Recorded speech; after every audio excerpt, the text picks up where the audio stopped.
Matthew Torbenson and Emily Root appear for the state. Also present at state's counsel table is Investigative Sergeant Rich Amundsen.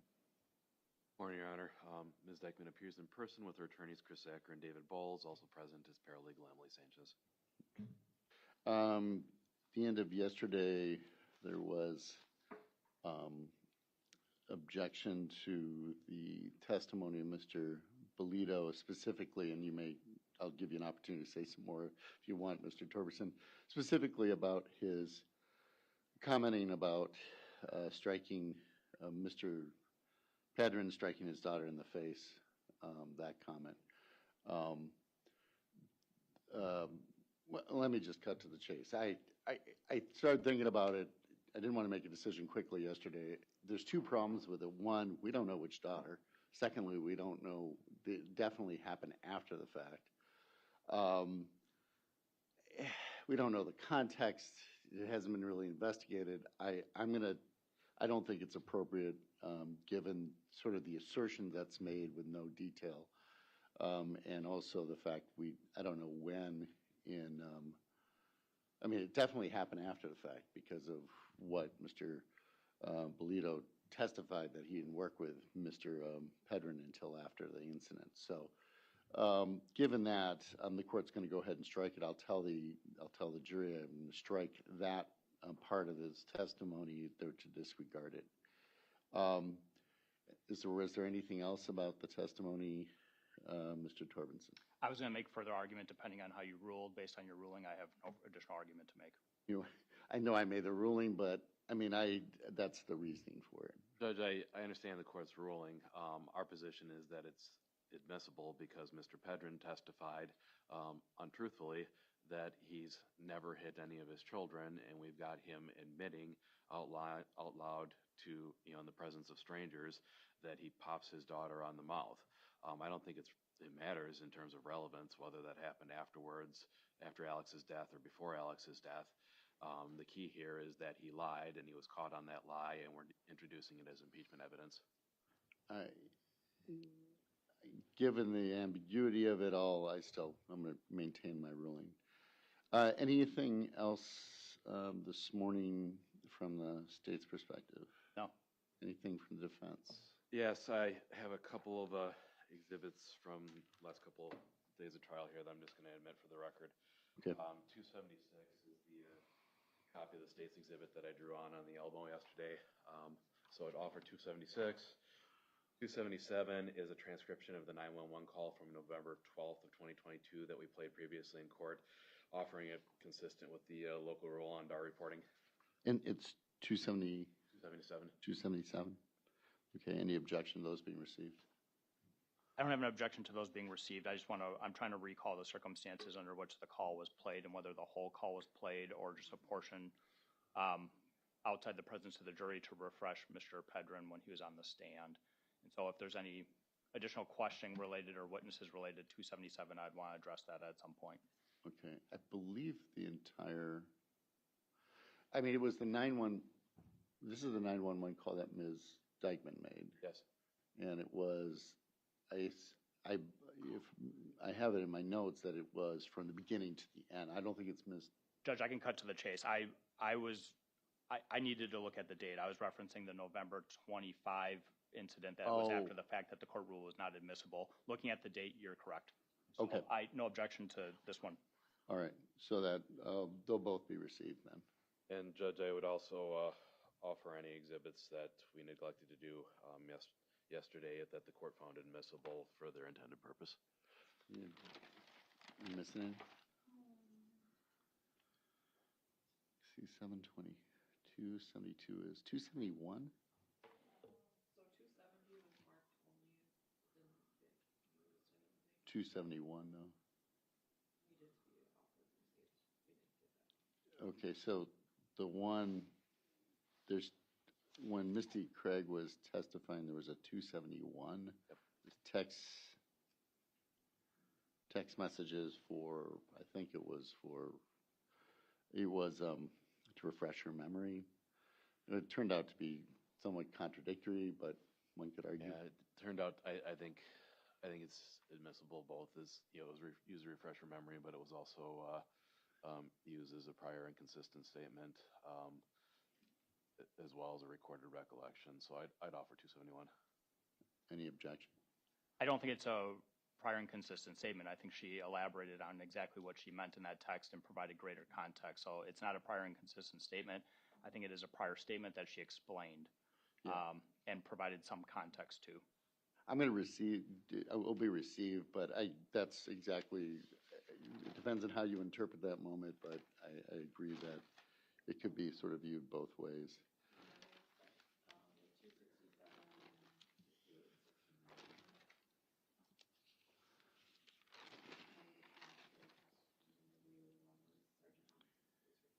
Those weren't received?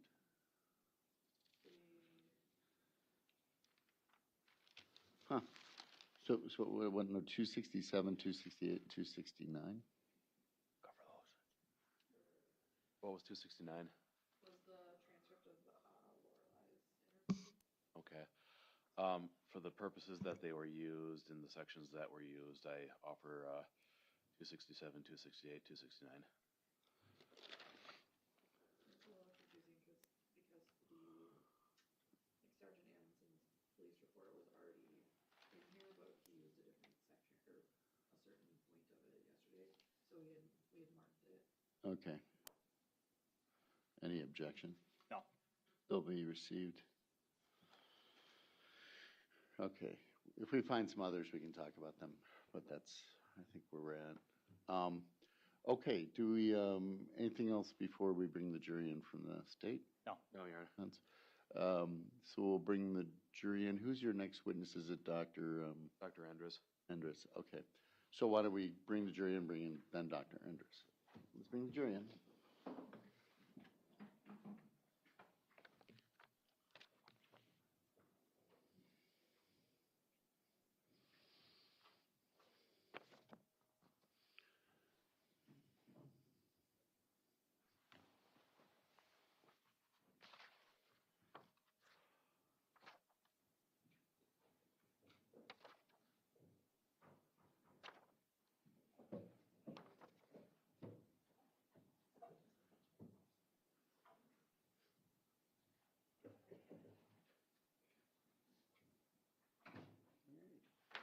Everybody may be seated.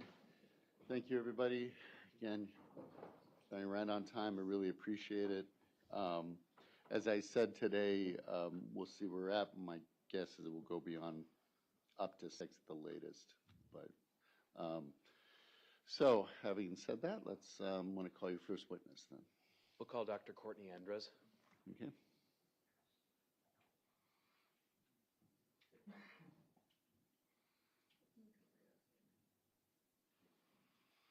Do you solemnly swear the testimony given in this matter shall be the truth, the whole truth, and nothing but the truth? I do.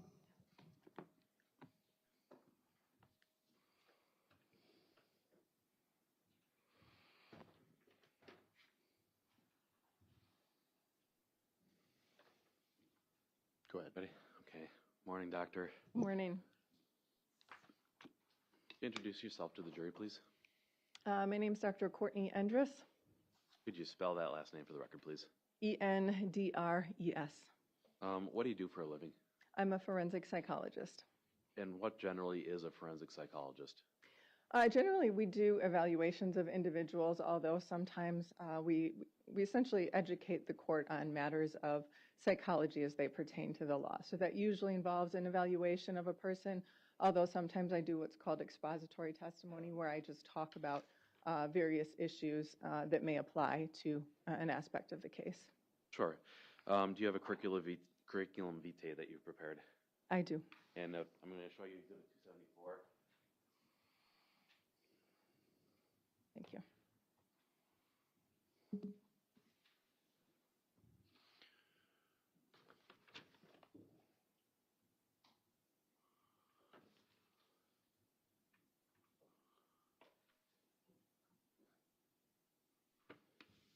Does that document look familiar? It does. And does that appear to be your current curriculum vitae?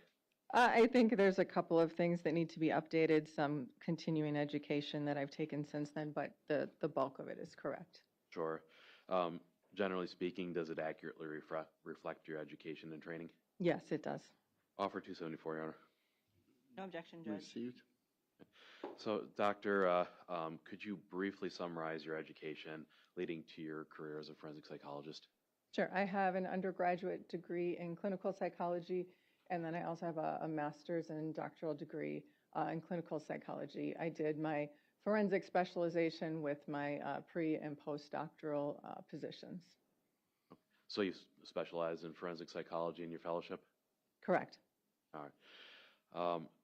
And can you summarize your current practice for us briefly? So I've had an independent forensic practice since 2012. I do primarily criminal work, so I work on NGI or insanity cases, competency issues. I also do a small amount of civil work with guardianships and protective placements, and then just answering general questions about psychology as they may pertain to issues in the law. Are you currently licensed to practice psychology in Wisconsin? I am. And has that license been maintained and active in good status? Yes. All right. So did you evaluate Josie Dikeman at my request? I did. What generally was the scope of your evaluation? I was told that she had some head injuries, and so you asked that I evaluate her to determine whether or not there was any impact from a possible traumatic brain injury, just to essentially look at her neuropsychological status. Also to look at some emotional behavioral components that might be the result of some reported domestic abuse. So to essentially do some diagnostic testing with her, interviewing, make diagnoses, and talk about her functioning as those things may impact it. Did I also ask you to offer some expositional testimony on domestic violence generally? Yes. Sure. So did you meet with Ms. Dikeman? I did. And can you tell us generally how or what you were doing in that evaluation?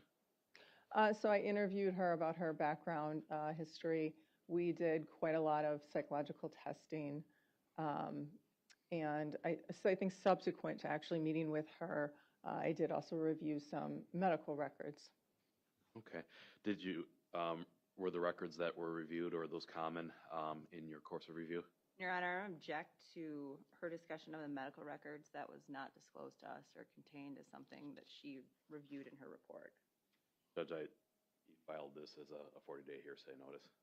It's hearsay, but we weren't noticed that Dr. Endres reviewed them or that she was going to testify regarding them, Judge. So I'm not saying that the records are hearsay given the notice, just that her testimony on them was not noticed and therefore shouldn't be allowed. It's not required by the expert notice statute, Judge. Overruled. Go ahead. Were the records reviewed common records to review in the scope of your evaluation? Yes. Can we be heard on this? Yeah, come on up.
Judge, for the record, Attorney Zacker's notice of expert testimony was filed as document 88.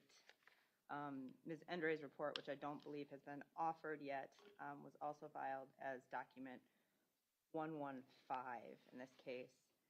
From my review, neither of these reflect either that she reviewed the medical records or that there would be testimony related to Ms. Dikeman's medical records in either the report or the notice.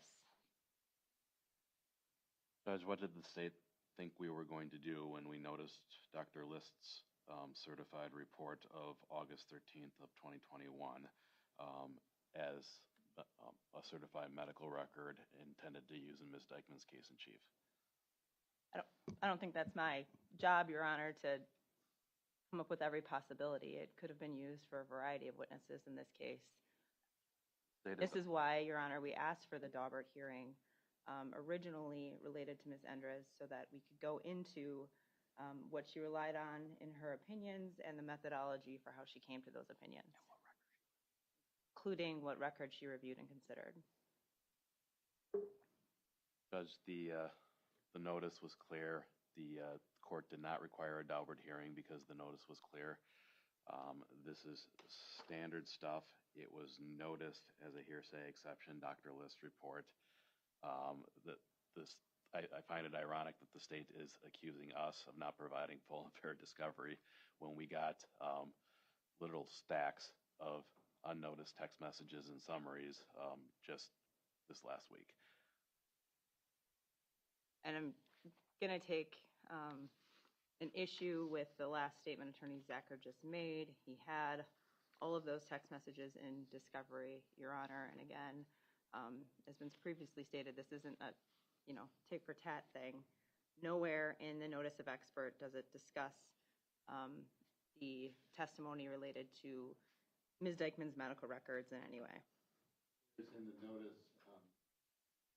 In the notice, specifically not in the notice, in the report by Dr. Endres, there's a paragraph 2.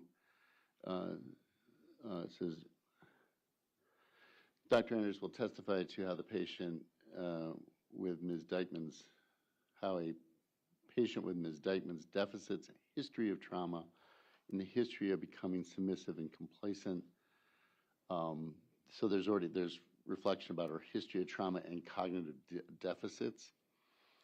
You're saying that because they didn't say specifically medical records above in the notice or in the report, that came from the notice that was filed on November 25th, 2024, over a year and a half ago. You're saying that because they didn't write the word medical records in the above list that you did not have notice of the medical records? Is that what you're saying? The state didn't realize it? Oh, they're probably looking at the medical records, especially after they gave notice of the medical records? Well, Judge, in her report, she doesn't indicate in her sources of information that she relied on the medical records in any way. So we can make a lot of assumptions about what they're going to rely on, right, when we look at these notices of expert testimony. But I think it's fair that once we have the report and the opinion of Dr. Endres, and it doesn't say anywhere that she relied on the medical records when she's coming to these conclusions, and then that is what is then given to us, I don't think it's fair to say we should have to guess at what they're going to provide as part of expert testimony. That's why what we have to lay out in our notices of expert testimony, I think, is so stringent, Your Honor. If we had known, right, that she's going to be talking about or interpreting the medical records as part of her opinion, that may have been something that we would have then gotten our own expert about if that was an issue, Judge. I'm not contesting anything about, right, her reporting. So you're saying that a report you got a year and a half ago, that you would have gotten an expert if you would have known her opinion?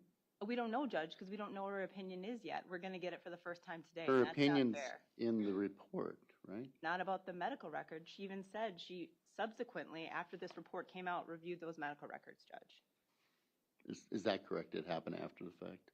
Judge, it's relevant to the issue of malingering testing, but the records were 157, or document 157, where we introduced this.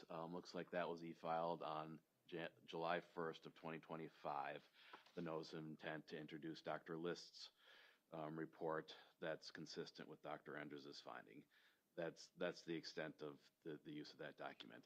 Dr. List's report is independently admissible under this notice, Your Honor. We provided the state with that notice back in July of last year as required. So if you'd like, I can just ask Dr. Endres about Dr. List's report, but it's going to be admitted regardless. And Your Honor, our position is that she considered this report after she wrote her report, then it's inadmissible. Attorney Zacher knows that should have been noticed, Your Honor. Judge, it was completely properly noticed. This is absolutely consistent with expert notice reporting requirements. Okay, so there's a report by Dr. Endres on April 4th, 2025. There was the defendant's notice of expert testimony in November 25th, 24. And then there was the notice, the notice of intent to introduce medical records on July 1st of 25. So I think the state had notice. I think the state had notice. So I'm going to overrule the objection. We'll bring the jury in.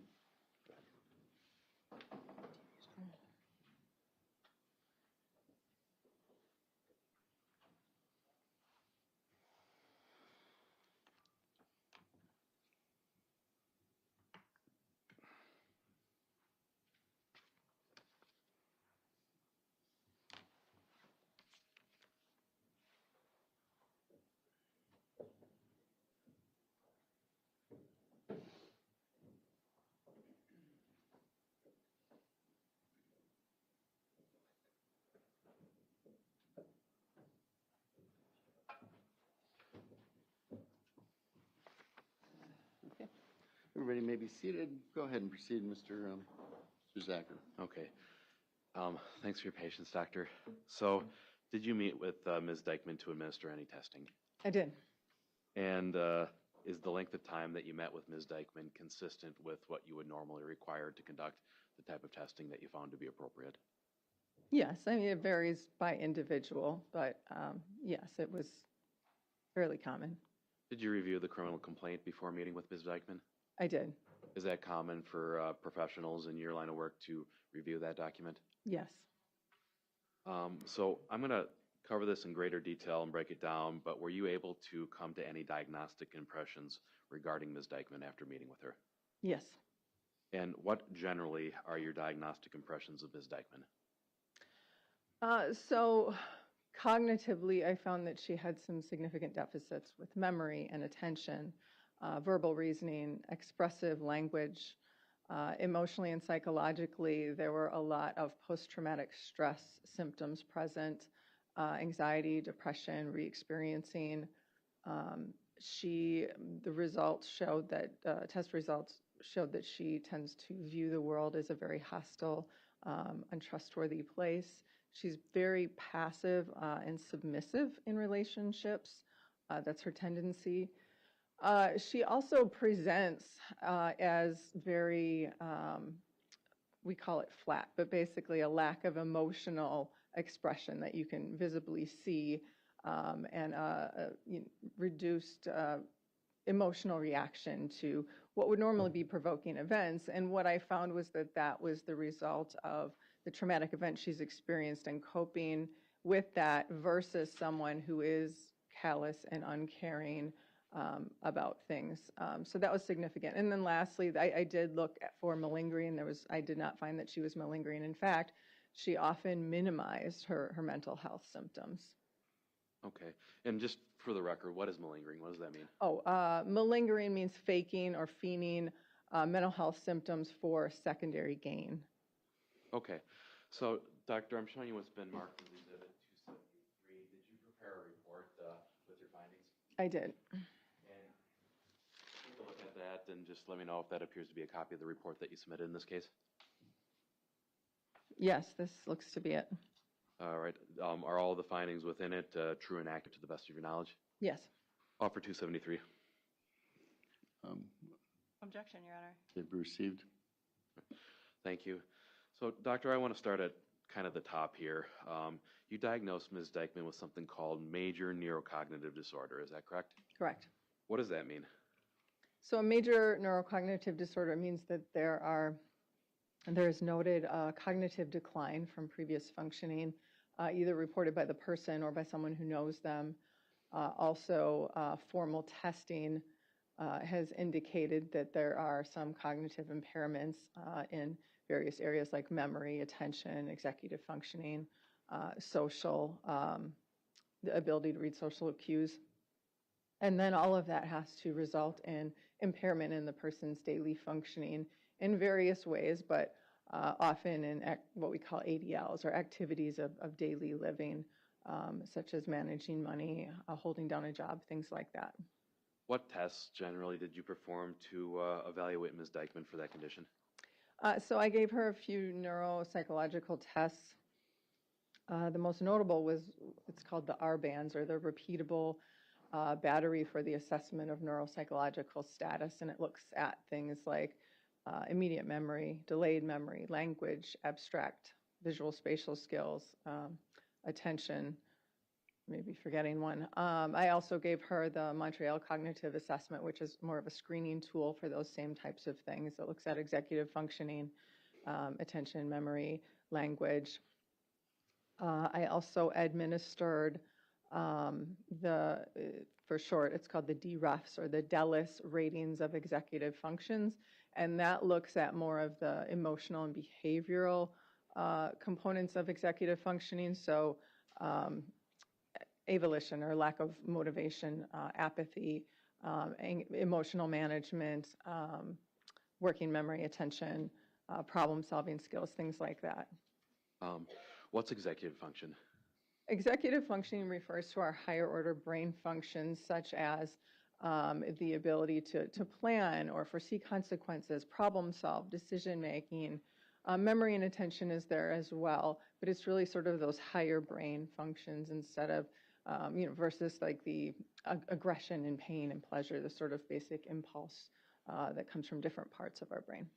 Did you also administer a tool called the HELPS brain injury screening tool? Yes, I did that as well. The HELPS looks at, as a screening tool, just looks at different typical symptoms of people who have brain injuries, things like headaches, trouble reading, trouble calculating, concentration and attention difficulties, depression, anxiety, things like that.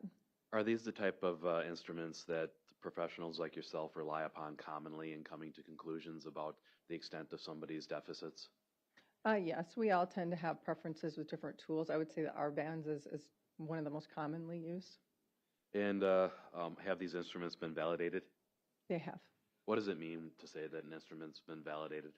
It essentially means that it measures what it's supposed to measure. So it will look at other tools that claim to measure the same thing, see if it does an adequate job. It looks at different populations of people to see if it continues to measure the same thing it claims to measure. So it's a process of testing, repeated testing, to make sure that the test is actually doing what it says it's going to do. Sure. So I know that you mentioned that the R-bands test 5 distinct areas: immediate memory, visual, spatial, or constructional perception, Yes. Language abilities, attention, and delayed memory. Did I get that correct? Correct. I'm going to start with immediate memory. What is that? So immediate memory is the ability to hold on to something for just a minute or two, just sort of repeat it back. So for example, I may list 15 words and then tell you to repeat back what you can remember. So that's testing immediate memory. Okay. And how did Ms. Dikeman score in terms of her immediate memory? Very low. I believe that was one of the extremely low categories, so it would have been around the second percentile. So when you say second percentiles, that means that 98% of people who also took that same test performed better than she did. And it breaks it down by age groups too, so you're not comparing a 20-year-old to an 80-year-old. Sure. What's delayed memory? Can you give us an example of that? Sure. So delayed memory, we're talking about maybe a few minutes or a few hours.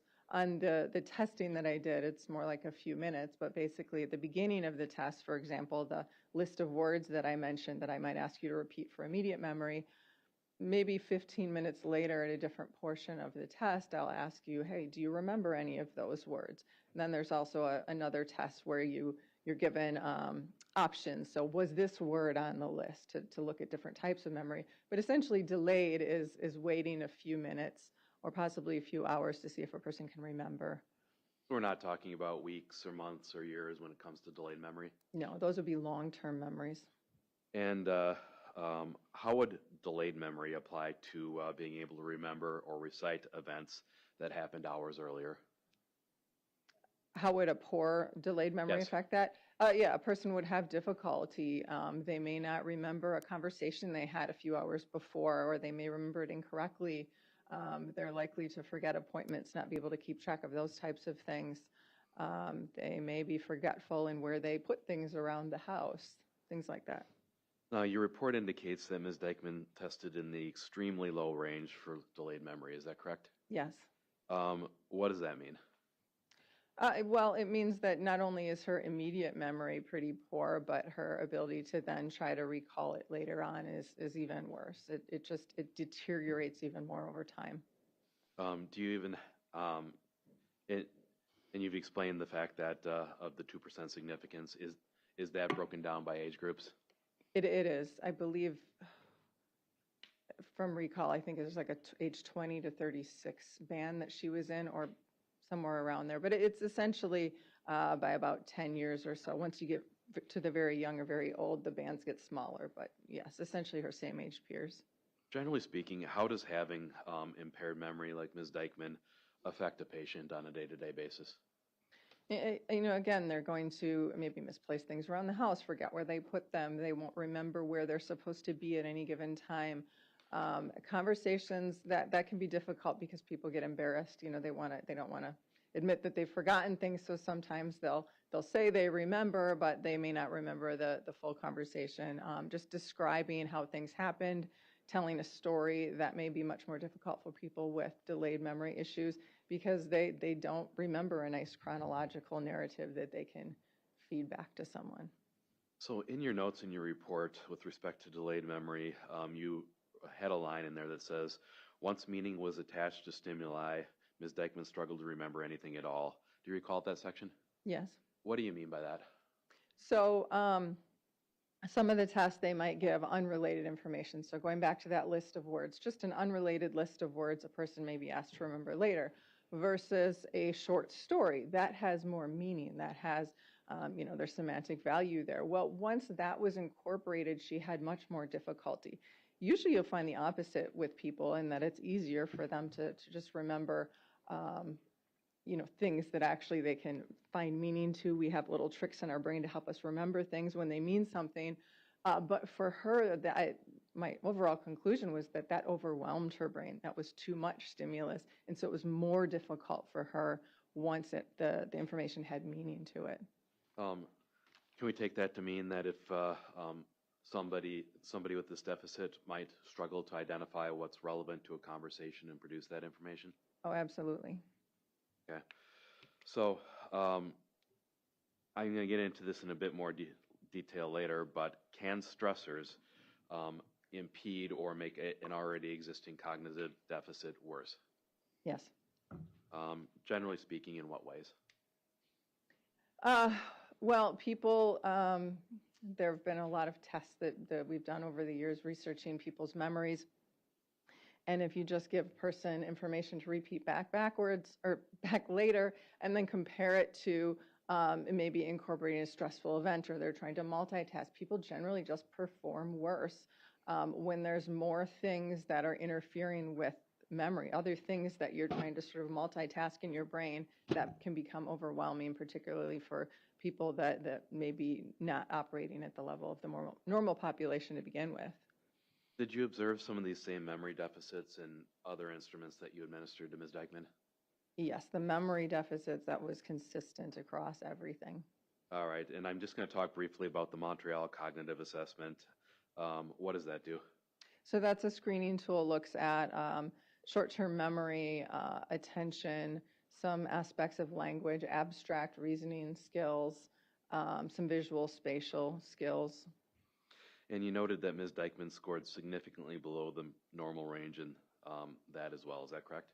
Correct. So you get a total score, and then you can also look at the different areas and how people performed. And her total score would indicate that her cognitive functioning is not in the normal level. It's below. Does the Montreal Cognitive Assessment also measure delayed recall? It does, by a few minutes, right? And were the findings of the Montreal Cognitive Assessment consistent with what you found on the R-bands? Yes. You described in that section Ms. Dikeman's memory deficits as, quote, a glaring deficit in her working memory. What is working memory, and what did you mean by that? The working memory is similar to immediate recall in that it's attention, being able to, so for example, if I say, I'm going to give you a series of numbers and I want you to repeat them back, but in backward order, you not only have to remember that information, but you have to remember it long enough to maybe manipulate it a little bit. So working memory is just sort of that information you need to hold on to for a few minutes and maybe be able to think about in more ways than just repeating it back. But it's that ability, essentially. So the R-bands also measures language abilities, is that right? It does, yes. And what is expressive language? So expressive language, as opposed to receptive language, which would be what we understand, expressive is our ability to clearly articulate our thoughts to another person. So things that could affect that might be a lack of extensive vocabulary.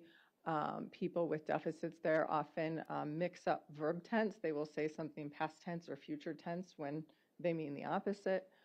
They may just not have they have word finding difficulties oftentimes. And so just putting together a coherent narrative for people with deficits in expressive communication is difficult. How can somebody with how does poor expressive language abilities, how does that interact with memory functions when trying to describe events?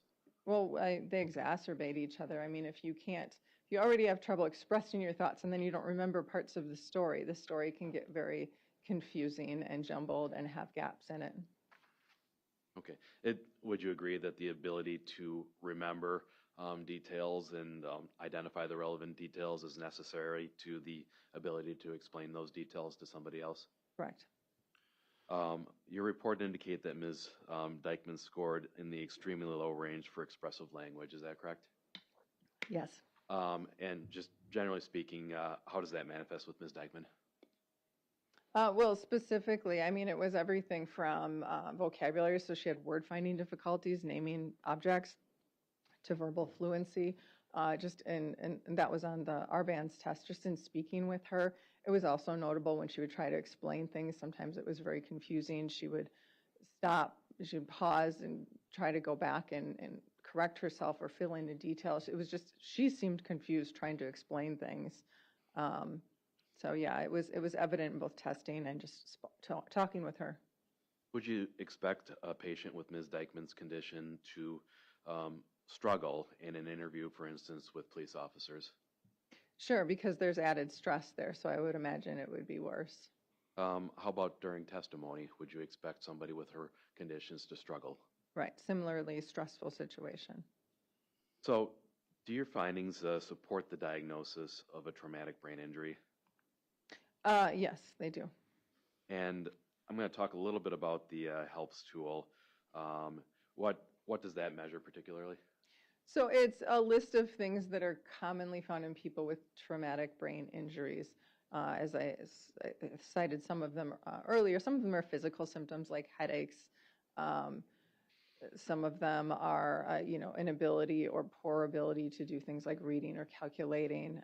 Some of them are related to emotional functioning like anxiety and depression, but essentially it's a very long list of things that they've found are very common in people who have what we call TBIs for short, or traumatic brain injuries. Sure, and I'm just going to list through the symptoms that Ms. Dikeman identified that you noted here. So, Sure. Headaches?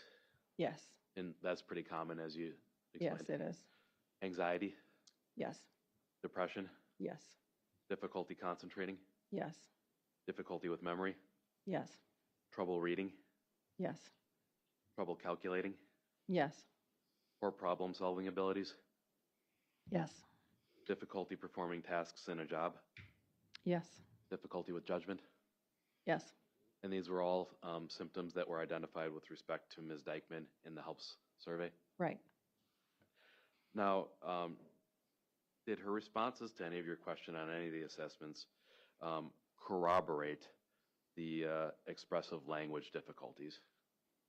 Yes, as I stated, just in interviewing her as well as on numerous other tests, she had difficulty expressing herself. She would become visibly frustrated when she was trying to make a point and she couldn't find the right words to say it, or she would get things confused or in the wrong order and it wasn't making sense. And I think at some point she even commented on that people commonly don't understand her correctly, or they don't understand her the same, I think she said. Sure. And are the, based on your observations, was Ms. Dikeman's responses and her appearance consistent with somebody who's suffering from a traumatic brain injury? I believe so, yes. Now, that was one of the things that you mentioned, right, was that her fear that people were not understanding how she was, or what she was trying to convey. Right. Is that common for patients with traumatic brain injuries? Yes, they become very frustrated because it's a change in functioning. Suddenly, they're trying to tell someone something and it's not coming out right. They can't come up with the words. They're using the wrong words.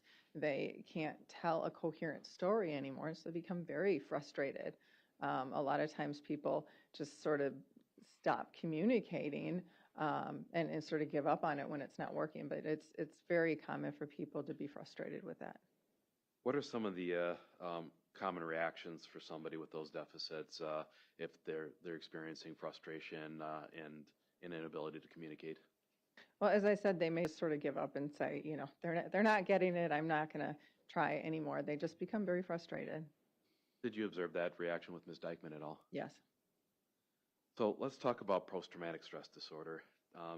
You made a diagnosis of PTSD with dissociative features, is that right? Correct. What generally is post-traumatic stress disorder?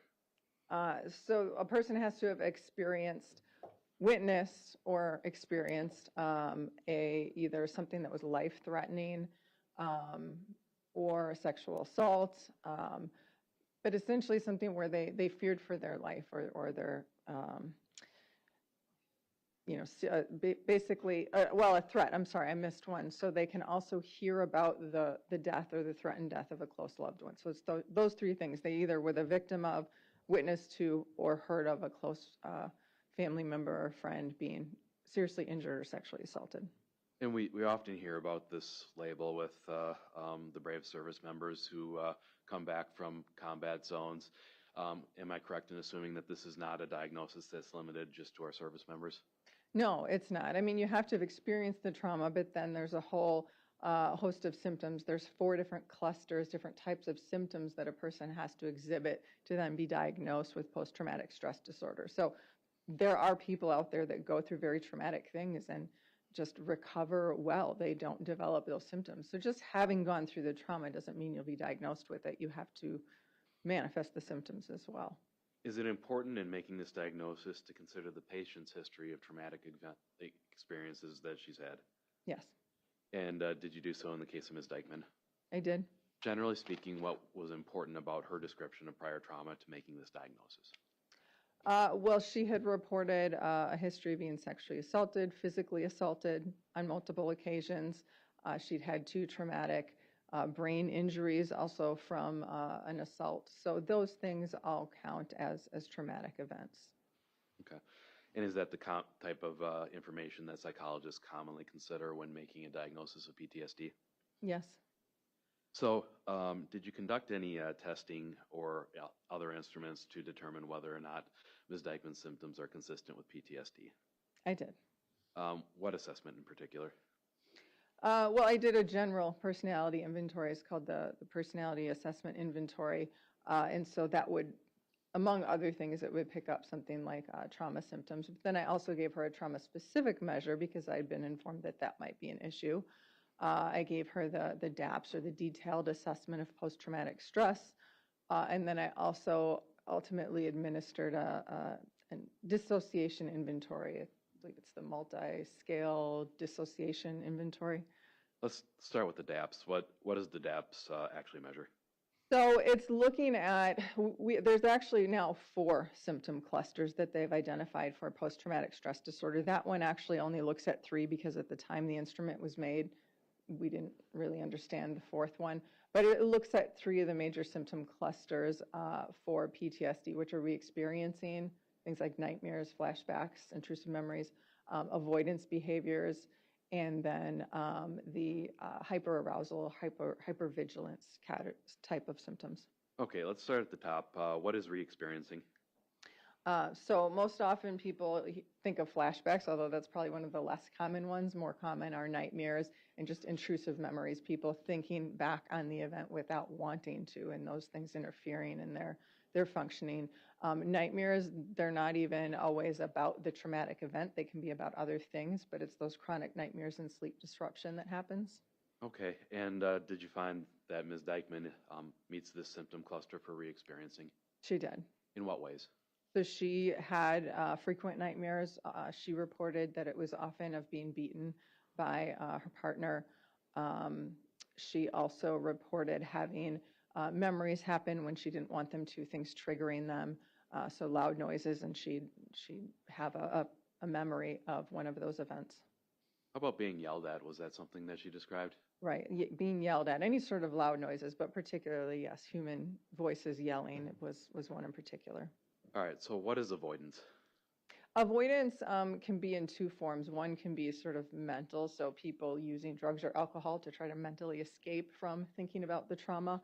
It can also be physical separation, so sometimes those are things that are reminiscent of the trauma. It may be a particular type of person or a place or a smell, things that they avoid that somehow remind their brain of the trauma, but it's and a lot of times it's just people don't want to talk about it. That's why getting people into therapy for it is so difficult, because people are trying to avoid thinking about it.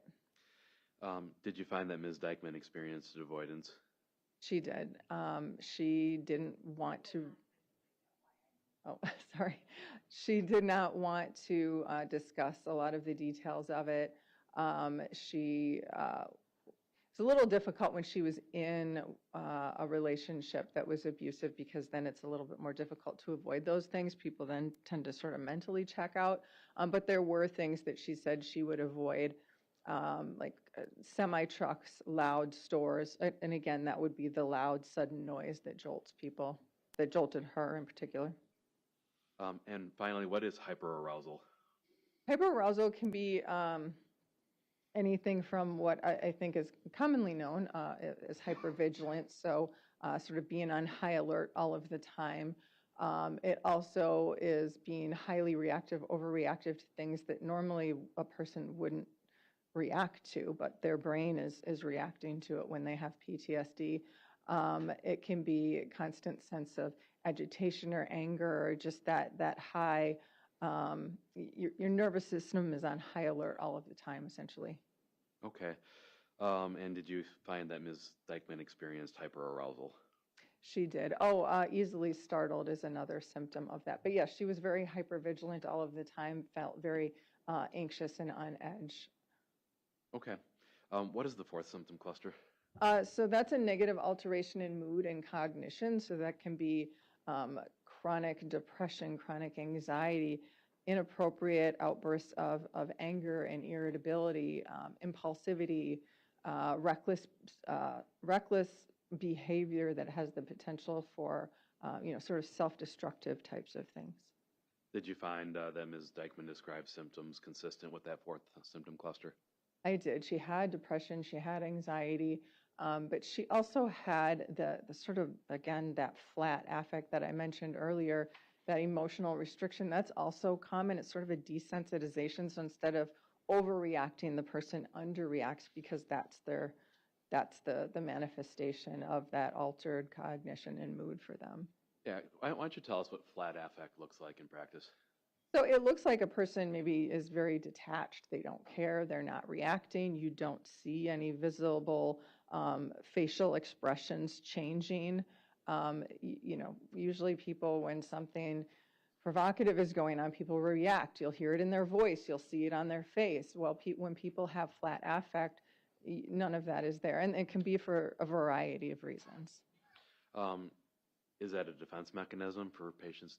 It can be, yes. That can be one of the reasons that you see that is it's sort of a way, it's a coping way, because when people are overwhelmed by trauma and negative things, that's a way they can detach from it, is just by not reacting to it and sort of mentally separating from the dangerous environment. Doctor, if somebody is displaying that flat affect and not reacting, does that necessarily mean that they're not experiencing emotions? No, it doesn't. Can that symptom be misinterpreted by others? It can. I've seen that happen a lot, yes. Let's talk about dissociative symptoms. What does that mean?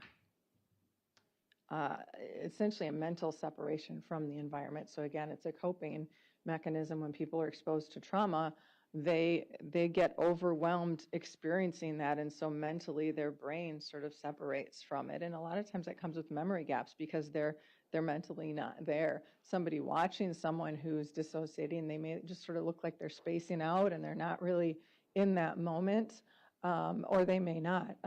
But essentially the mind is not in that moment. It's separated from the situation. Why do patients with PTSD sometimes experience dissociative symptoms? To cope. It's being overwhelmed. The stimulus around whatever's going on is too overwhelming. They can't stay in it. And so that's a way that they try to separate from it. Did you observe any symptoms with regard to Ms. Dikeman that were consistent with dissociation? I did. So she not only described, in describing some things, excuse me, describe what sounded like dissociative episodes, but when I was talking with her about specific topics, she seemed to possibly be dissociating at times where she would just sort of stop and not be responding and then get stuck and not remember what I had said to her, so sort of missing part of the conversation. You'll notice that in people who dissociate is they stop tracking. They just sort of look like they're zoned out. They're not engaged in the here and now anymore. Is there an instrument that you use to rate the symptoms of dissociative symptoms? I did. I used the multi-scale dissociation inventory. What does that measure? A few different things. So it looks at emotional restriction. It looks at mental separation from the environment. It looks at memory gaps. I think depression. There's a few other scales. Sure. Let's start with separation from the environment. What does that mean? So as I was describing, it's where the person mentally, has to detach in order to cope with the environment. And did you find those symptoms in Ms. Dikeman with the multi-scale dissociation inventory? Right. According to the inventory, she had very high levels of mental separation. All right. What does it mean when you say a high level of emotional restriction? So that would be that flat affect I was describing earlier. Okay. And did the MDI also support the finding that Ms. Dikeman had a high level of emotional restriction? It did. And let's talk about significant memory disturbances. Can you tell us what that means in the context of this instrument? So just not being able to remember portions of events.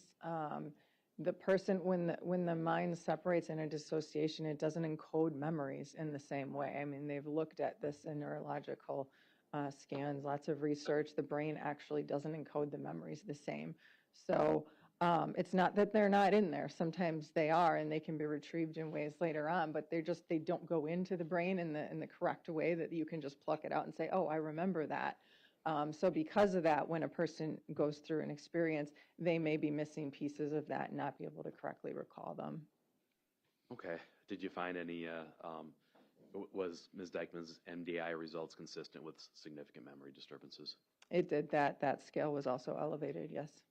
My understanding is that several of the other categories Ms. Dikeman did not meet in the MDI for dissociative symptoms. Is that correct? Correct.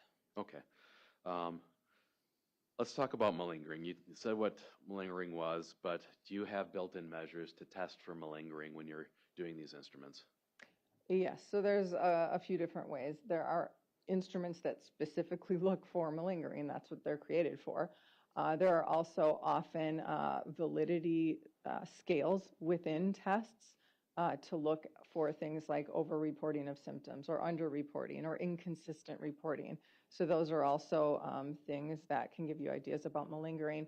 Sometimes it's just looking at the consistency of responses, and I can maybe talk more about that later. But so there's everything from very specific formal measures to measures within more general measures, and then just behavioral observations we know to look for.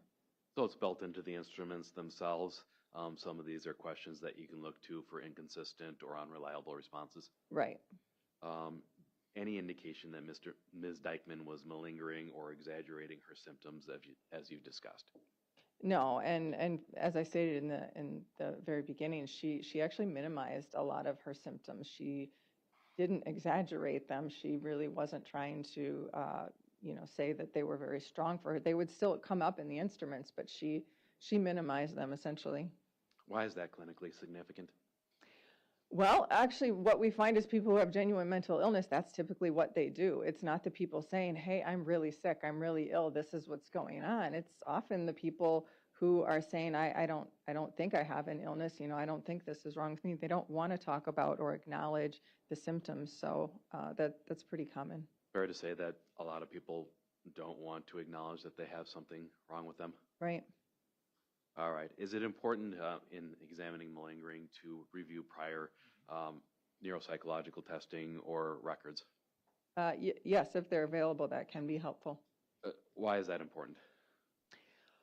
So you're looking at patterns over time. How long have whatever these reported symptoms are been present? If it's a legal case, it can be very significant because if you have records from before the person was accused of something, that's significant because then if you're only seeing it after the fact, they had no symptoms before, wasn't reporting anything, they get accused of something, suddenly they have this whole host of symptoms, that's a little bit more suspicious. Whereas if they were reporting these symptoms long before, not in the context of a legal evaluation, that's a lot more, that's a solid piece of evidence that that's been there for a longer period of time, that there's no motivation to be creating fake symptoms. In the course of trying to evaluate Ms. Dikeman's condition and whether or not she was malingering, did you review a progress note by Dr. Raymond List, a neuropsychologist? I did, yes. And the approach with what's been marked as 275. Take a look at that, just make sure that you see them before.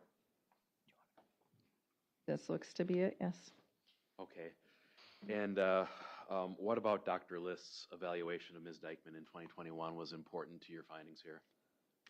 He noted several of the same things. I believe he gave her a diagnosis of PTSD.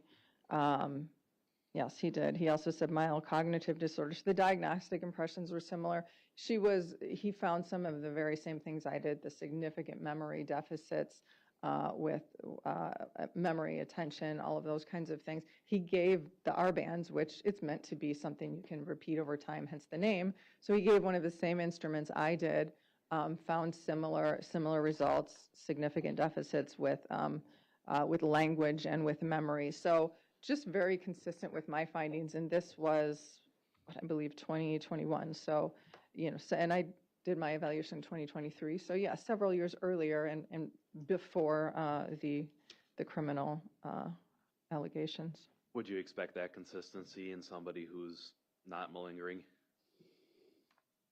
Somebody who's not malingering? Yes. Well, yes, I would expect consistency in someone who's not malingering, correct? My apologies, that was a poor question. Too many negatives there, yeah. Offer 275. Any objection? Just what was already put on the record, Your Honor. Okay, received. All right. So,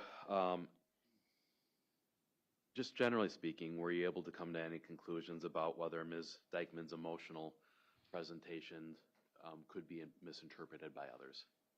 It often is. People have an expectation of how other people should look or react in certain situations. And particularly when there's a mental illness involved or cognitive deficiencies involved, you may not see what you expect, but that doesn't mean that a person isn't feeling emotions. That may be, as I discussed earlier, a coping or a defense mechanism. What are some common triggers for PTSD or episodes related to PTSD that could trigger some of those symptoms?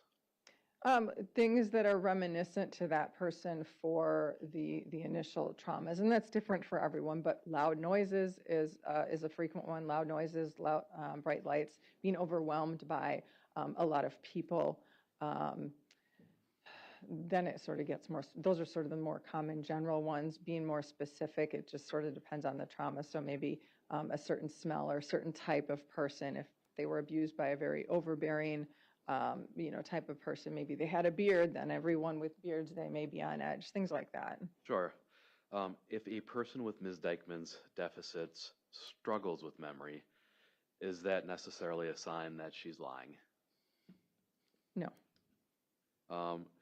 And if a person with Ms. Dikeman's deficits struggles to display ordinary or normal emotion, is that necessarily a sign that she's lying? No.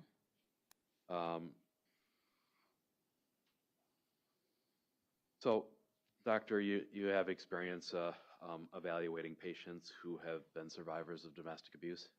Yes. And are you familiar generally with the emotional and social aspects of domestic violence that help to perpetuate this cycle of abuse? Yes. Could you explain the dynamics just briefly to the jury?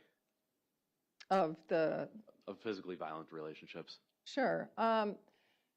Well, usually when there's physical violence, there's also some degree of emotional and psychological violence, and that can be a little bit trickier for people to identify as abuse. A lot of times the victim feels like it's normal, it's not as bad as it seems because of that aspect of psychological abuse in there as well.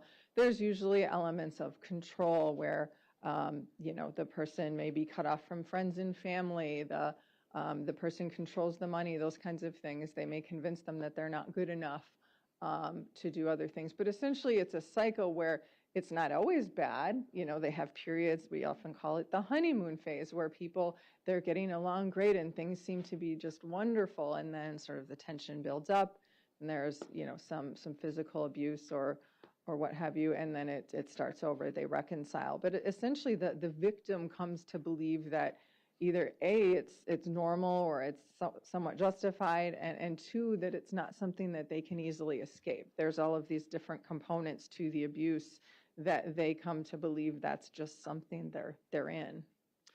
Do survivors of abuse have difficulty leaving their abusers? Yes, very often. I don't remember the statistic anymore. I think it might be like 7 or 8 times is usually the number of attempts that people make before they can successfully leave an abusive relationship. So it's common that they have difficulty. Why is that? Because of all of those elements of control and sort of coercion and manipulation. A person, some things that are typical. So if people have kids, they'll say, well, I'm going to make sure you never see your kids again. Or they will cut off the relationships a person has with supportive people like family, friends. I've actually even seen people physically, put cars in the driveway so the person couldn't leave, or take the person's car keys. They may control all of the money. They may do a lot of the emotional abuse where they're telling the person you're not good enough, nobody else would ever want you, you're not smart enough, those kinds of things. Is it common for survivors of abuse to protect their abusers? Oh, yeah. Yeah. For all of the same reasons? Correct. Is it common for people in abusive relationships to view it as their normal? It is. It becomes their normal. Absolutely. Now, you mentioned just briefly some of the factors of abuse, but am I correct in assuming that domestic abuse doesn't just include physical abuse? No, typically you will also see the emotional component. And like I said, that can be much more confusing for people because if they have a broken arm, they can say, well, yes, he broke my arm. But there's so much manipulation and psychological aspects to the other forms of abuse that those are sometimes worse. Seems like an obvious question, and it is, but how about sexual assault? Is that a form of domestic abuse? Yes. Do survivors of abuse ever feel guilt over their abuser's circumstances when they're arrested or accused of a crime for their abuse? Yes, it really is a mind game. I mean, I've seen so many victims just protect and lie for their abusers. I evaluated a woman who had been in multiple abusive relationships, which once she was out of them, she could see they were abusive, but when she was in the one that she was in, and he was doing the exact same things, she couldn't see it as abusive because it's just, it's very confusing for them, the mind games and the manipulation that occurs. Are all of these reasons why survivors have trouble reporting abuse to the authorities? Yes. Is there anything in particular about Ms. Dikeman's cognitive conditions that would be an additional barrier to her leaving an abusive relationship? Sure. So she's not functioning at 100%, either emotionally or cognitively, and so that would make it more difficult for someone like her to leave an abusive relationship. She doesn't, she can't function as independently as someone without those deficits, and emotionally she's constantly struggling, and so all of those things are just going to be amplified and making it difficult to leave. Is Ms. Dikeman's PTSD symptomology consistent with somebody who's been domestically abused? Yes, I believe so. So, Doctor, are all of the opinions that you've offered here today to a reasonable degree of professional certainty? Yes. And I would offer her report if I haven't done that at this point. I believe I have. I think it's already been received. But I think it was already received. That's all the questions I have. Thank you. Thank you. Ross? Yes, Judge, thank you. Thanks.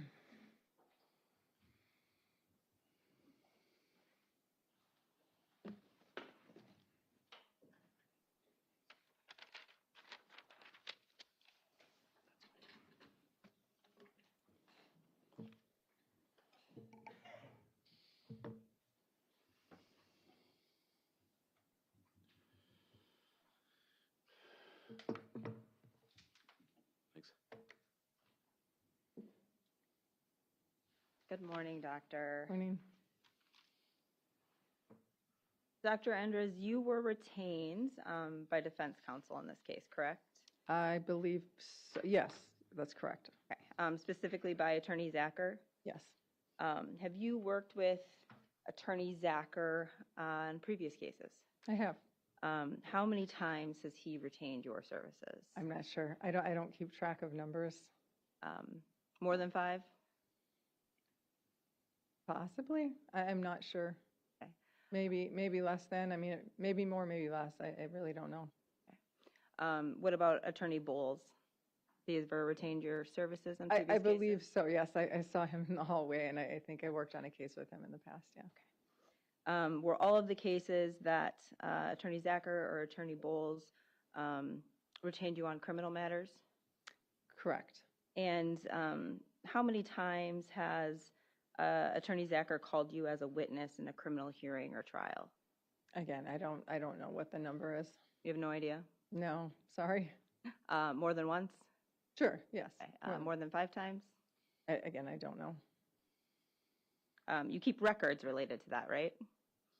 Right. I keep records of every time I testify. I don't categorize it and keep track of the numbers of times I've testified for specific attorneys or in certain types of matters. I just don't keep those numbers.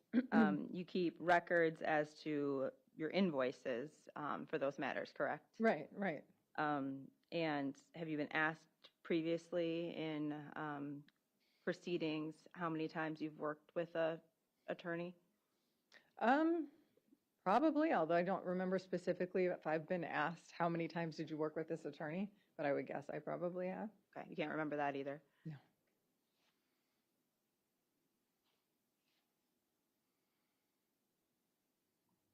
Specific to this case, are you being compensated for your work? Yes, I'm being paid.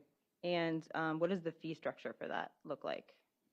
My fee is $2.25 an hour, and then I have a flat rate for testimony, and then there's a different rate for travel costs. So the time you spend doing the evaluation or communicating with counsel or writing your report, that's billed hourly?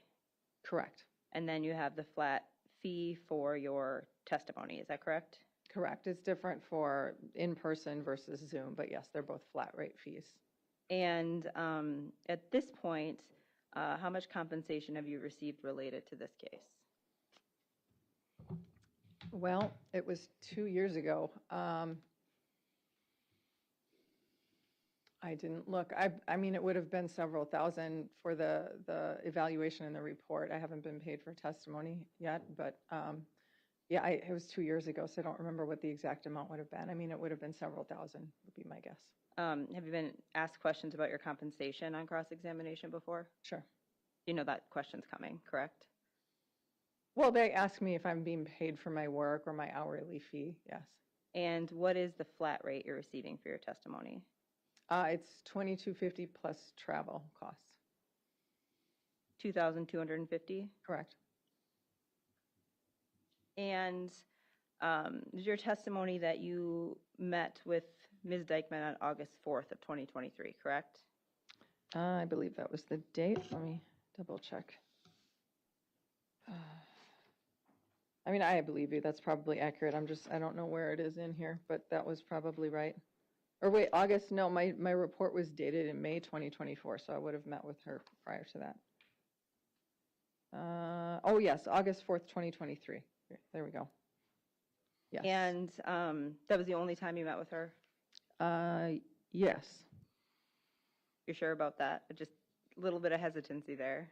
Well, I was just checking. Sometimes I do a follow-up via Zoom or in person. I was just sort of scanning down the list there. I don't see any notation of a follow-up.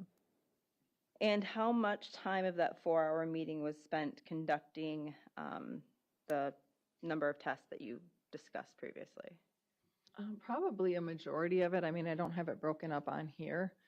I mean, I would have in the file how long each of the tests took, but generally interview, depending on the person and the issue, could be anywhere from an hour to 3 hours, and then testing, it all depends on the various tests. I could probably give you averages for a specific test, but I don't recall how much it was for her. You don't recall how much time you actually spent talking to Ms. Dikeman? And I don't have that in front of me, no.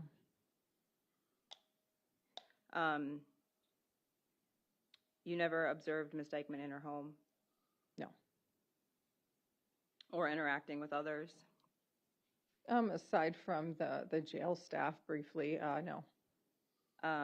You've never had the opportunity to observe her under stress or while she's experiencing heightened tension or stimulation? Well, one might say my evaluation was a stressful situation, and being in jail is stressful, so. But there were nothing going on during your testing other than the fact she was being tested that you would classify as being stressful? Not that I'm aware of. It was just the two of you in a room together? Yes, that's correct. The room was quiet. She could concentrate on your conversation and what you were talking about? As I recall, I mean, generally I'll note in behavioral observations if there's something significant that was interfering, and I don't have those notes, so I would assume it was.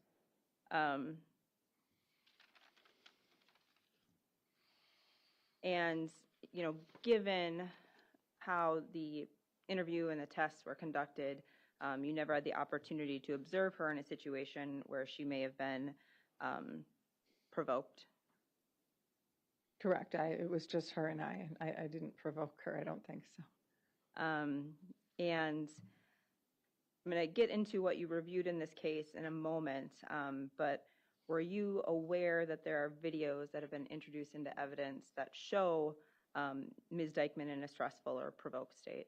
I imagine there are. I didn't review a lot of the discovery in this case just because of the nature of the referral question. When you say you imagine there are, is that just an assumption you're making, or is that something you were told? I imagine because in these types of cases, there generally is video of body cam, various things. But you didn't think that observing her in those states, if those videos existed, would have been helpful to your overall conclusions? So there are a lot of things that can be helpful in evaluation, but once I've done my initial meeting with the person, the initial testing, interview, if I feel like I have enough information, then I don't necessarily get all of the possible sources of information. If I feel like I'm missing something, then I may seek it out. But again, for this question, it didn't seem like that was necessary. What if some of that collateral information would have contradicted your overall conclusions? What if? Yeah. It's kind of a broad question. I mean, certainly things, new information, different information can alter my opinion on things. I don't know what the specific issue is here that that you think may or may not have. And it was your testimony today that you did review a portion of Ms. Dikeman's medical records, correct? I did. They were from Gunderson, I believe. And when were those provided to you? Shoot, I had a note in the file. It was after I had drafted the report on her, which is why it's not listed here. But I don't recall exactly when it was. It was after you drafted the report. Was it after you submitted the report as well? Well, I would assume so, but I mean, I'm not sure. Like I said, if I've reviewed something at the time I'm writing the report, it will be listed. But I do know that it was in the file, and I had a note saying reviewed and received. I just don't remember the specific date, but yes, it would have been after this was written. And you have the ability to supplement a report after you've submitted it, correct? Correct, but I generally, if an attorney appointed me, I would generally leave that up to them because they're asking the referral question. If they want an updated report, then I will do one, but it's not always requested. It's kind of their call. Okay. So since it was their call, you didn't amend your report to include that additional information? Correct. Outside the record that was provided to you by defense counsel, you didn't review any other of Ms. Dikeman's medical history or behavioral health history? I don't believe so, no. Are those records you sometimes would consider informing an opinion? Yes, again, it heavily depends on the referral question. So if this had been an NGI case, for example, I would have wanted to look at all of those, but here it was more a diagnostic. What do you see in terms of, testing results and current functioning? So sure, they may have been helpful, but they weren't necessary for this particular question. It could have provided some insight into what those other providers identified or what the listed deficits were for Ms. Dikeman. Is that correct? It may have. Do you still have the medical record in front of you? Oh, yes, I do. Exhibit 275. And you're not aware if there were updated records after this note dated August 11th, 2021, talking about more current status of Ms. Dikeman's diagnosis. Is that correct? Yeah, I remember there was a couple of 100 pages worth of records from Gunderson. This was among them. I don't remember the exact span, the date range. You were given a couple hundred of pages of medical records from It was Gunderson's less review? than 200, but yes, it was more than 100 as I recall.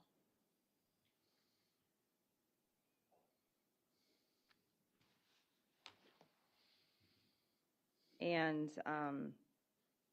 in terms of this particular note, did you have a conversation with defense counsel that this is the note that should be introduced at this trial? Well, I don't know what he was going to introduce. He asked if I had seen the note by Dr. List, the evaluation note. And when did that conversation occur? I have no idea. I would have to look back at when I had a phone call with him. Are you aware that Ms. Dikeman did have some improvements in her life related to her injuries after this note was authored? I'm not specific. Check the bag. If you can be more specific, go ahead. I'm going to have you look at page, what's labeled on the bottom of as 131 of Exhibit 275.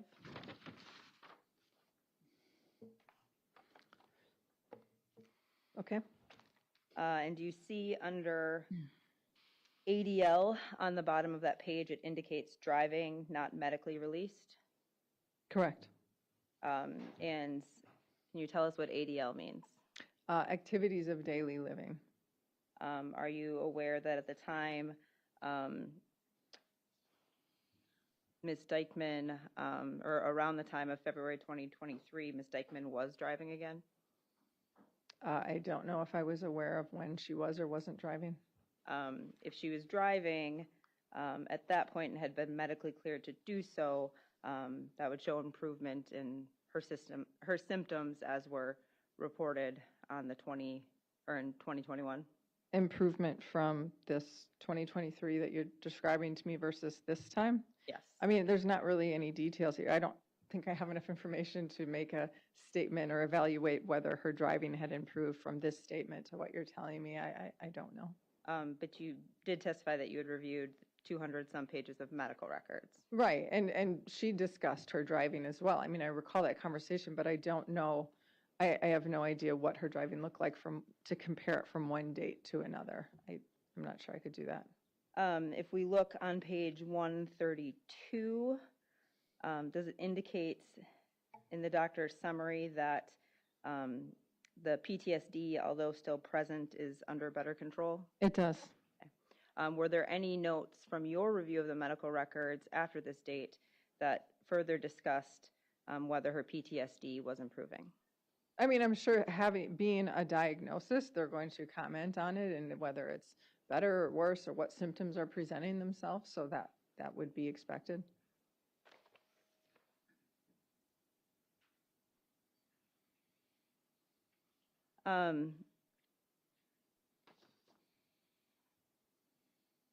Dr. Endres, you talked a little bit about the source of Ms. Dikeman's PTSD on direct examination. Do you remember that? Yes.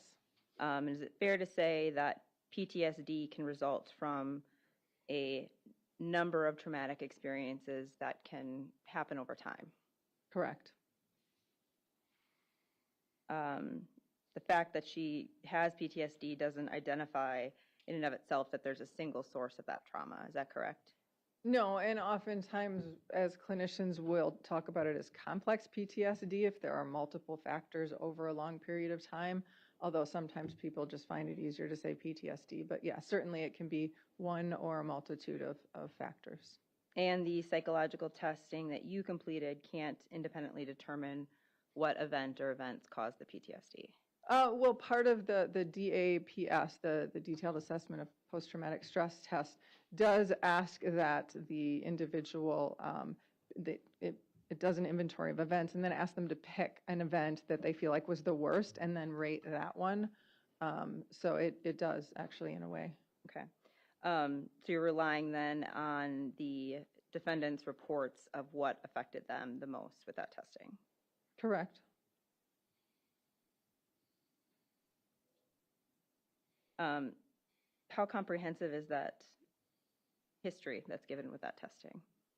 How comprehensive is the history? Yeah. Can you be more specific? I'm not sure what you're asking. So you talked about them discussing, right, the history of traumatic events and saying which one affected them the most. Oh, so it's, I think the first section is sort of a checklist of various events, asking if they've ever experienced them, and then there may be a rating or frequency with that, and then they pick one, and then they're going through the other sections are basically different symptoms or experiences that they might have had as a result of that event, and they rate the severity. That's sort of the structure of the test. Would that include childhood trauma events? Yes. Did Ms. Dikeman list any childhood trauma events that affected her PTSD?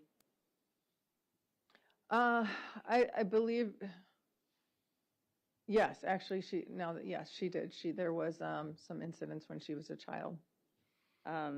You didn't mention that in your report as a contributing factor to her PTSD though, correct? I may not have. I mean, there was a history of physical abuse throughout her life from various people. I don't know that I described each specific incident that she reported. You also didn't mention in your report that sexual assault was a contributing factor to her PTSD, correct? Oh, I thought I did. I thought I talked about different types of abuse, but I'll take you at your word. If I didn't specifically say sexual assault, I thought that I mean, maybe I can look, but let me look here when we talk about it. Let's see.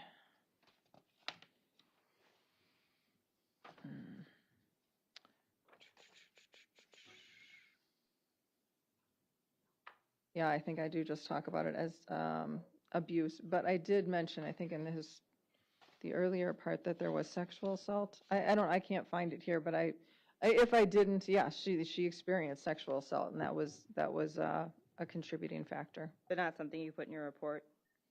So this report he asked that I just write up my diagnostic findings, so there's not the background history and all of that I would normally have in a comprehensive report. So that's maybe why it's not it wasn't specific to a test result. And then in the summary, I think I just referred to it as abuse.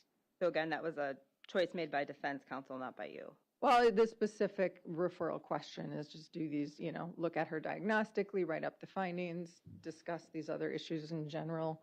Yes, that was the request.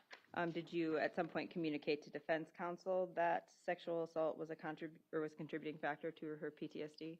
I believe he was aware, yes. Aware because you told him? I believe. Work product privilege. Sustained.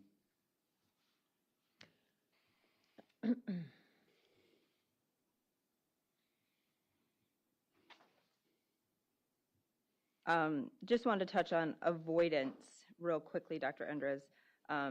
Is your testimony that somebody who does that avoiding could engage in that behavior by using drugs or alcohol, correct? Correct. You also discuss in your report Ms. Dikeman's inability to understand consequences sometimes. Is that correct? Right. She had some deficits in executive functioning, part of which is being able to sort of make good decisions, problem solve. Part of that is being able to foresee consequences, yes. And you aren't offering an opinion as to whether or not Ms. Dikeman has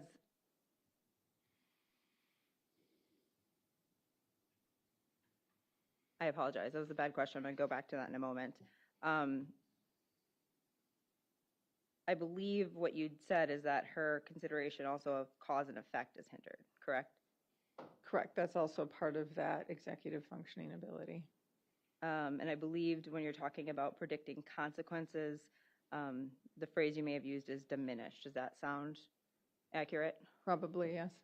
And diminished doesn't mean absent, correct? Correct.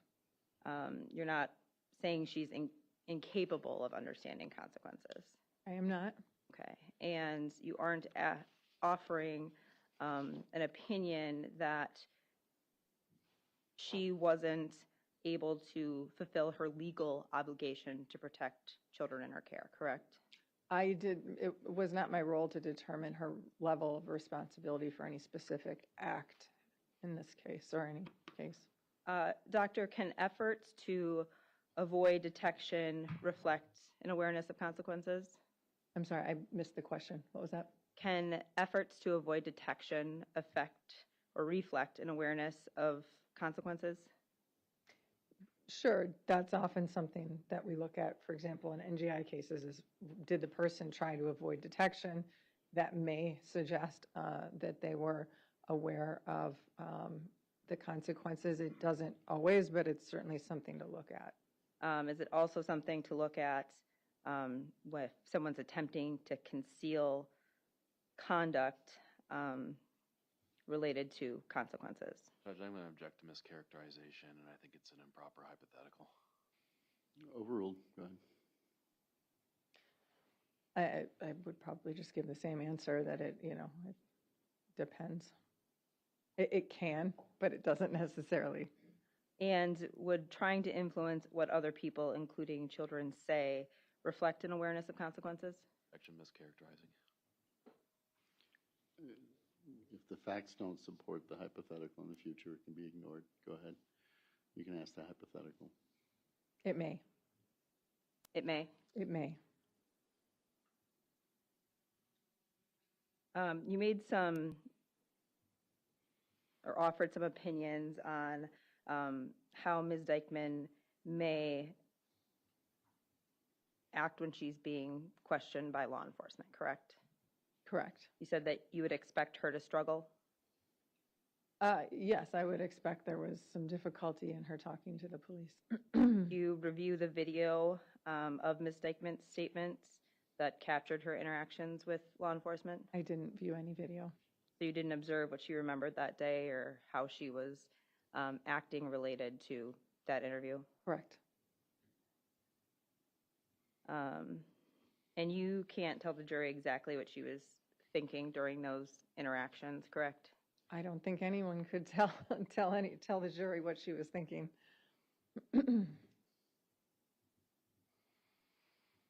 Behaviors like hesitations or pauses or inconsistent responses can have multiple explanations, right? That's true.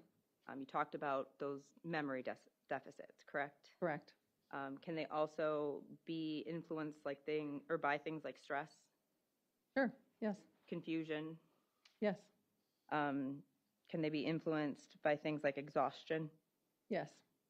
Can they be influenced if a person answering the question has a fear of the consequences? Sure. And can they also be influenced by a person who's attempting to avoid getting in trouble? Yes. You included in your report that Ms. Dikeman is overreactive to benign stimuli. Is that correct? Correct. And I think your testimony was that stress can make many of these deficits worse. Is that correct? True. Would that also apply to that benign stimuli? Well, that statement, the overreaction to benign stimuli, that was specific to post-traumatic stress disorder, where people are reacting to things that aren't necessarily dangerous or things that one would react to, but because of the way their brain works with the trauma, they're reacting to it. Certainly added stressors may exacerbate that. I think you just said, right, that benign means non-threatening events. They may be either not threatening at all to your average person, or they may just not seem that scary. For example, someone getting yelled at, one person might just think, oh, that's no big deal. It might be a little scary for another person. Somebody with traumatic stress due to physical abuse, that may be terrifying to them. So it's a different level of reaction to something. They're talking about those ordinary, everyday experiences related to that person's reaction. Correct. And that was just one example. There are lots of things that can trigger those overreactions in people. And when we're saying overreactive, that means responding more strongly than the situation may objectively call for. Is that fair? Right. I mean, and that may be outwardly seen and it may not be, but in the person's brain, yes, it's definitely an overreaction. It feels the nervous system is elevated. You just said it may be outwardly seen? Right. Sometimes, for example, you may be able to tell that person is jolted and afraid or upset or scared or whatever the emotion is.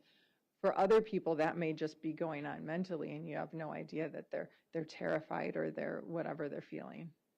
So that can affect how a person would interact with other people, correct? If it's that outwardly seen? Sure. And that would include how they would interact with children? I would imagine so, yes, anyone. Children can obviously present stressful stimulation. Sure. Noise and chaos in a household can be stressful. Correct. Crying can be stressful. Yes. Repetitive defiance can certainly be stressful. Sure. And you also stated in your report that Ms. Dikeman tends to be more submissive than aggressive, correct? Correct. Testing suggested that she has a more submissive personality style than aggressive or assertive. Okay. I believe your testing also indicates that she is not manipulative of others. Is that correct? Correct. But that she does have a tendency to blame others? True. Yes. If additional information outside of what you reviewed in this matter contradicted those impressions, would that be relevant to your overall opinion? Sure, things can always be relevant, but for me to say how my opinion could or might change, I can't say that without understanding exactly what the information is. Absolutely. But if you were given information, including other interviews or body camera related to this matter or communication records, that could have an impact overall, correct? It could. If there was evidence of threatening communication by Ms. Dikeman, would that be relevant? Threatening communication, I I'm guess. gonna object to vagueness and mischaracterization. I'm asking a hypothetical, Judge. Threatening communication, what are we talking about? Yeah, be more specific if you want to. If there is evidence of Ms. Dikeman sending threatening text messages, could that be relevant? Judge, objection, vague, mischaracterizing. It's a hypothetical. How can it be mischaracterizing? The hypothetical, if I'm not sure the evidence supports that hypothetical, but go ahead and submit it. So relevant to what though? What you're asking, if there were text messages from Ms. Dikeman to, I don't know who, I'm not sure what you're asking, any more specifics? You're saying that she's more submissive, correct? Correct. In relationships, she tends to be submissive with people. So if there was evidence that contradicted that submissiveness in the communication, could that affect your opinion? Again, it's too vague. It's to say that someone's submissive doesn't mean that they don't show anger, that they may not send what you're terming, and I don't even know if it is, a threatening text message. I mean, I would need details to make any sort of clinical opinion on that. I think there's just too many generalities for me to accurately answer that. And you weren't provided any communication records for your review? That's correct. I was not. If there was evidence that Ms. Dikeman was trying to influence others, would that be relevant? Objection, vague, mischaracterizing.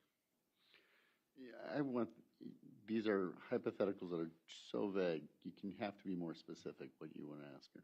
Sure, Your Honor. One of the materials you reviewed was a criminal complaint, correct? Yes, I did.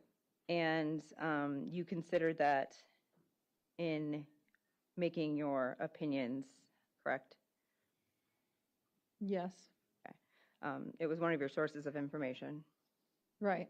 And why is that information helpful for you when you're conducting this kind of evaluation? Well, I mean, it gives context to what she's being accused of. But the referral question wasn't for me to make any determination about, her level of responsibility or guilt in that at all. It was literally to look at diagnostically, what does she look like and how does that affect her functioning? I wasn't asked to, make a specific opinion about the particular offense or anything else. It was just very general about her functioning and how it affects her, her behavior. In your review of that, did you identify any behavior that could be classified as aggressive? Did I identify any behavior in the criminal complaint that could be construed as aggressive? Yes. Sure, she's being accused of homicide, so I would mean that's aggressive. The criminal complaints included information about the forensic interviews of the children, correct? Yes, that I recall. Mm-hmm. And the allegations in those forensic interviews were that Ms. Dikeman kicked Alex, correct? Correct. That she choked Alex. Right, I remember that as well. There were allegations of Ms. Dikeman hitting Alex. Correct, I think, yes. Hitting, kicking, yes. There were allegations of threats to the children. Yes, I believe so. And there was discussion of Ms. Dikeman telling one of the children not to talk to professionals.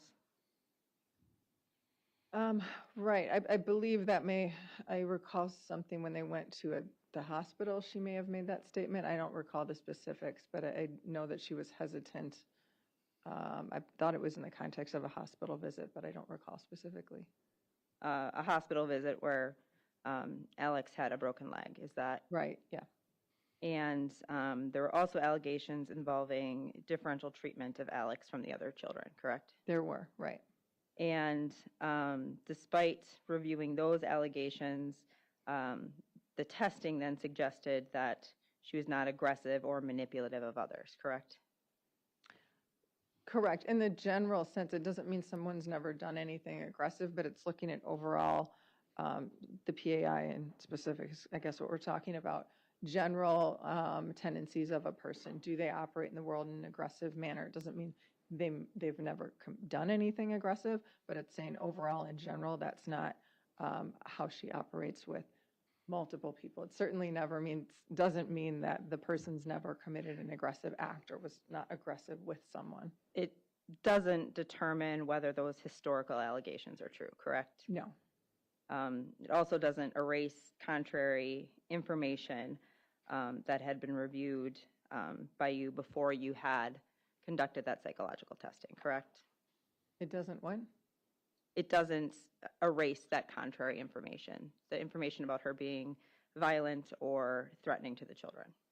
Right, that was the information in the criminal complaint that you're referring to. I guess I'm not sure what the question is. That was the question. Okay.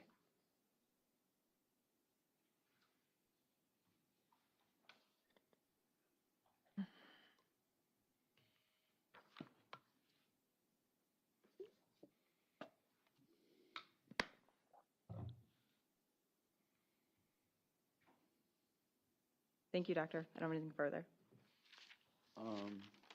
Redirect. Sure. We'll take a break once we're done with this witness. Doctor, is it common for somebody with a doctorate level degree to get paid for your time? Yes. And is your opinion for sale in the process of working with attorneys and judges and prosecutors? Now, I do all my evaluations objectively. If a defense attorney asks me to do the evaluation, I may have an opinion he doesn't like, and then he may not use it. But it has nothing to do with who hired me. My opinion is based on my expert opinion. And have I, in fact, used you as an expert before and declined to have you testify because of the content of your opinion? Yes. Does the fact that you're being compensated for your work in any way impact your opinion? It does not. And doctor, you were asked some questions about what you did or didn't review. Would it be typical to review more than 100,000 distinct discovery documents in the course of a review like this? 100,000, that might be excessive. I mean, it all depends on the referral question. I don't always need to look at all of the discovery, but yes, that would be a very voluminous discovery file. And is it typical for us to provide you with the documents that we think you might be asked about? Correct. Okay. Now, have I ever asked you to form an opinion solely on the basis that you were paid? No. Have you testified for the state in your career as well? Yes. And I think what Ms. Rude was referring to earlier is that you were called as an expert in this county, in this courtroom, actually. Your Honor, I object to this. Well, have you served as an expert by order of the court, not either attorney? Yes. Okay. And have you done that in one of my prior cases? Yes. So, Doctor, I'm going to ask you a fairly obvious question. Why weren't you able to observe Ms. Dikeman in her home setting? She was incarcerated. She had already been arrested for this offense by the time I met with her. And is it something that's required to form your opinions to observe somebody in their home setting or out in the community in order to come to a diagnosis like you made? It's not only not required, but I mean, it's not logistically feasible most times because a lot of times people are incarcerated by the time I meet with them. Okay. You were asked about whether or not you intentionally tried to trigger a stressor or traumatize Ms. Dikeman to review her. Your Honor, that wasn't my question. Well, okay. She intentionally tried. Okay. You were asked if you ever observed her in a stressful or triggering situation. Is that correct? Yes. Is that something that you would ever do, trying to provoke or trigger a traumatic situation for somebody who that you suspect has post-traumatic stress disorder? No. In fact, it might be considered professional malpractice to traumatize a PTSD victim. Is that fair to say? Correct.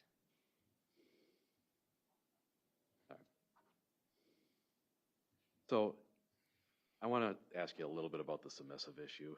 You said that she's primarily submissive. Does that mean that she's going to be submissive 100% of the time?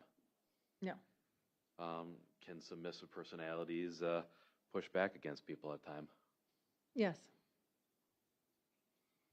And do submissive people always shut down in response to these triggers? No. These comments were made in generalities. Certainly people act differently at different times. And Doctor, you were asked why you didn't complete a comprehensive report. Is it common for people in our position to try and limit the cost by asking you for just the facts that we need? Yes, there's always a very specific referral question, and that's what I need to address.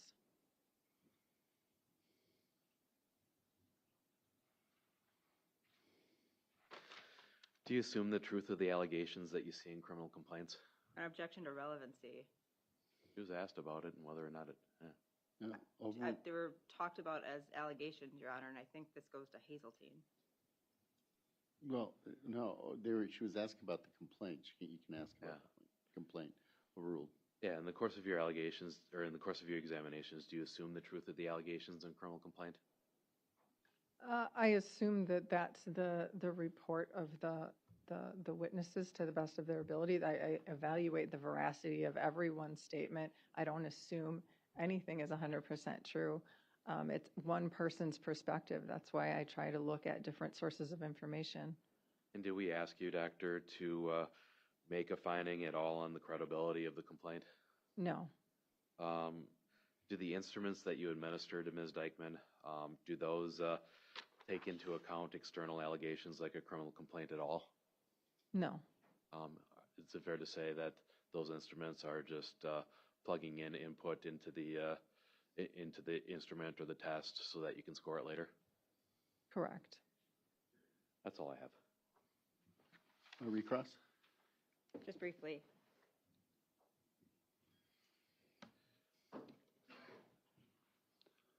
Dr. Endres, it was just your testimony that you don't assume the truthfulness of witness statements in the complaint, correct?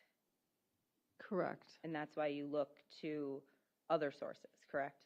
I assume that every statement, including the person I'm evaluating, may not be 100% true. I'm looking at consistency and trying to evaluate the veracity of all the statements I review. But your testimony was that's why you look at other sources, correct?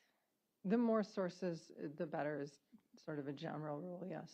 But in this matter, the only source you reviewed was statements of Ms. Dikeman and her testing in your interview, correct?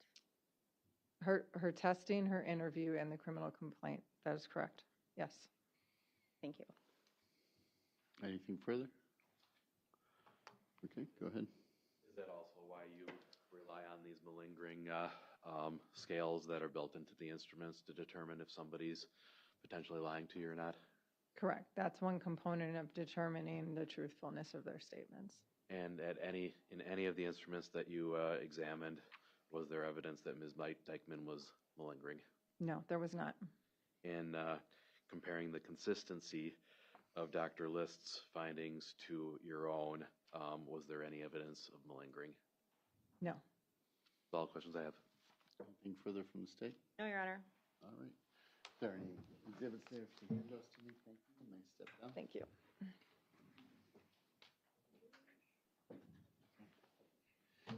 All right, we're going to take a break. There's one thing I do want to do. I forgot to do right before we started, and I apologize to the parties